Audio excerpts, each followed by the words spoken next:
Hi, I'm Linda Chausis, adjunct faculty member at Carnegie Mellon University, Australia. I want to talk a bit about power and influence and what we cover in the course, because a number of students ask me about just what is the topic, how will it help me. During your time here or during orientation, depending upon where you are in your Carnegie Mellon journey, you would have heard a lot of great things about how valuable a Carnegie Mellon master's degree is, how much you'll learn about the quantitative approach, the evaluative approach, the evidence-based approach, which is just so badly needed in organizations and in the world in general. And so you'll come out with a degree that is highly prized. To get into Carnegie Mellon, you've had to be the cream of the crop. And so I say to students, that's the good news.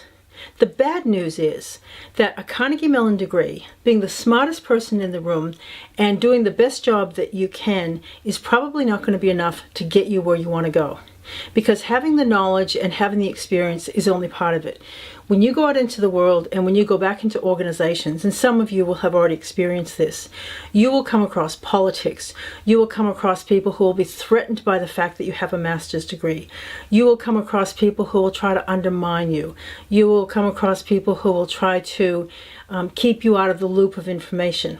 People who might distort things that you've said. Now, it's not all bad. There are some really good organizations to work for, but there are a number of organizations where there are some huge politics going on. And I think in these times of shrinking resources and a lot more pressure, there are a lot more people just ducking for cover and really trying to cover their own patches. And so it's important that you understand, first of all, where does your power lie? What base of power do you have? How can you apply that to the situation that you're trying to influence? When you go into an organization and you see them applying a framework or a program or technology that's 5 years old, and you've just studied a very thorough aspect of something that's leading edge, and you can see how much more benefit that will be to the organization, how are you going to put that across? How will you influence them? Because to just bulldoze in there with your knowledge is probably going to undermine your profile and probably will make sure that you won't get ahead. What about the manager who really doesn't know as much as you do, but keeps directing you to do things that you know aren't really very sound? How are you going to have a respectful conversation with them? How will you work with colleagues? You might be the new person in the organization, or you might be the person returning to your former workplace. Now, some people will welcome you with open arms, but there will be others who will be a bit threatened by you, or the people who, when you go back to your home country, if you're going back to your home country, they'll suddenly expect you to know everything. When you've really only been away for about a year or 2 years and you really need some time to apply it into the workplace. So we'll talk about what is your currency? What is your base of power? How do you influence? How do you deal with a toxic manager? How do you deal with a toxic environment? How do you create a reputation that will help you be known for being a really good leader? You'll do an audit of your base of power, because many times people have power that they don't even realize that they have. You might be the brand new person in the organization, but there would be power that you can bring to whatever role it is or whatever area of influence it is that you want to create. And we'll talk about influence without authority. You may not have formal authority in a situation, but you may want to influence it. So we'll look at some of those things.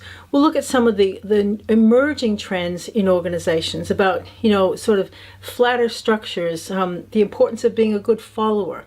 And we'll look at the informal networks. There's the way things are really done here, and then there's the formal things that are on paper. And there are so many times in my consultancy that I've actually seen people who have really undermined their reputation by not understanding power and influence with integrity. And sometimes they don't even know it. I will sit in the executive suite with executives who are trying to decide on who to promote or who to put onto the succession plan or who to put onto a special development program. And they'll mention a certain person's name and they'll say, no, absolutely not.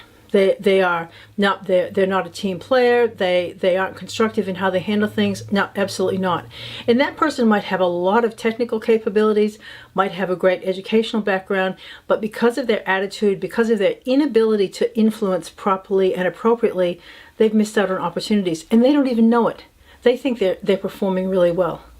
So how can you make sure that you get known for the right reasons in the right way by the right people? And Power and Influence will be one of the courses that will help you do that. We'll talk about the theories, we'll talk about the frameworks, but we'll also talk about some of the practical applications.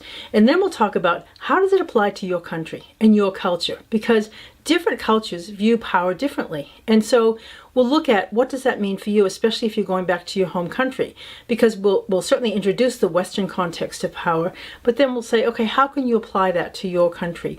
You may be in a Western organization, but it may be an organization where you think, well, trust isn't very high, so I don't really know. I can't apply all of these things. I just first have to learn how to earn trust in a situation where there's not a whole lot of trust. So, we'll talk about some of those things. This semester, I'm actually doing something very new in terms of how we approach it, because I really believe that some of the emerging technology is so valuable from an education perspective. So I'll actually be doing screencasts of the PowerPoint slides, and I'll be doing podcasts. And I'll ask you to view those and listen to those before class, and after class I'll probably have a summarizing podcast that I send to all of you, just summarizing what we talked about and summarizing, some of the key points around whatever the assignments are going to be. When we come to class, I'll review some of the key points from the slides, but then we'll have a lot of group discussion, and it'll be a lot of hands-on case studies. And so a lot of the assignments will actually be done in class, because what I want to do is to really make use of the technology. It also means that if you're for some reason unable to attend a class, you've got access to all the resources, but it also means that you can actually listen to them over and over again to just really reinforce some of the concepts. It's a lot about doing, because knowledge really isn't power. It's applied knowledge that is power. So we'll talk a lot about knowing to doing. It's one thing to have it in your head, but it's another thing to really be able to apply it. And one of the reasons why I have so much coaching work and why I've done so much consulting is because there are a lot of people who can, spout off all the theories and all the theories of power and all the theories of influence. But when it actually comes down to their behaviors, what they say and what they actually do are two totally different things. So we'll talk about how can you connect what you know and what you believe to actually what you behave, how you behave, and how people connect with that.